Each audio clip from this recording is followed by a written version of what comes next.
chanson de bonne fête est généralement chantée dans des moments heureux. Mais pas cette fois-ci. Viviane Echaquan Nikwe chante pour sa sœur Lauriana Echaquan.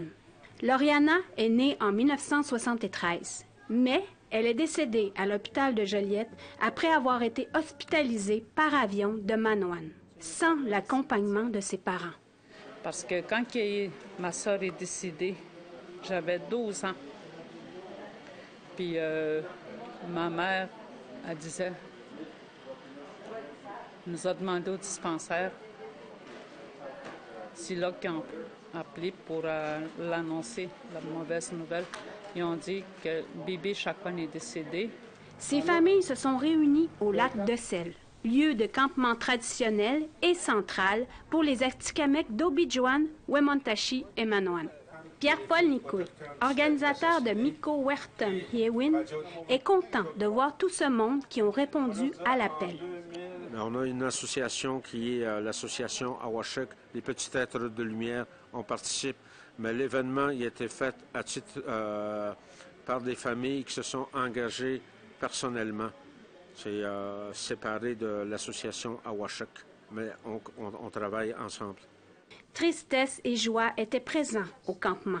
Sous le chapiteau avait lieu cercle de partage des membres des familles qui ont perdu un proche, dépôt d'objets en l'honneur des enfants, aussi des photos des parents qui ont perdu des enfants. Enfants qui ne sont pas revenus à la maison après avoir reçu des soins de santé dans les années 50, 60, 70. Nikwe Echaquan a partagé son histoire à Maliotenam pendant la commission de vérité et réconciliation en 2017. Elle était triste de ne pas avoir été accompagnée de ses frères et sœurs. Puis aujourd'hui, je suis contente d'être avec ma sœur. Une chance que j'ai une croix à elle. Qu'on fait des démarches de chercher ma sœur Lauriana, parce que c'est sa fête aujourd'hui, Lauriana. Ce n'est pas seulement les familles qui ont fait le voyage.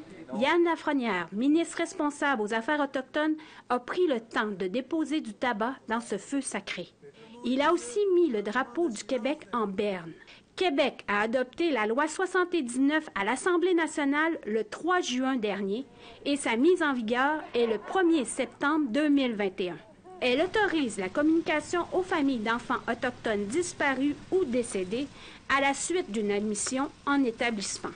Selon Lafrenière, l'évaluation d'enfants disparus est d'environ 200 et même plus. Une rencontre des familles de l'association Awashek aura lieu à Québec en septembre prochain. Moi, comme père de famille de 2 jeunes filles, si mes enfants disparaissent en allant chercher des soins de santé, est-ce qu'il y a quelque chose qui va combler ma rage ou ma tristesse ou mon inquiétude aussi de savoir est-ce que mes enfants sont encore vivants? Si oui, sont où? On n'en fera jamais assez, c'est clair, mais il faut commencer à quelque part. Chef Ghislain Picard de l'Assemblée des Premières Nations Québec-Labrador était content de s'être déplacé pour le rassemblement et de s'être adressé aux familles. Par expérience, il va toujours falloir rappeler le gouvernement sur les attentes que ces familles-là ont. Et pour nous, c'est ça notre rôle. C'est pas quelque chose qu'on veut imposer. Donc, c'est important aussi pour nous de savoir comment les gens se sentent. Viviane Echaquan Nikwe et les autres familles ont beaucoup d'espoir envers le gouvernement du Québec. L'espoir de retrouver leur sœur, leur frère, leur fille ou leur fils. Moi, je crois à ça, qu'ils vont continuer à faire des recherches de ma sœur. Mais pas juste ma sœur, tout le groupe.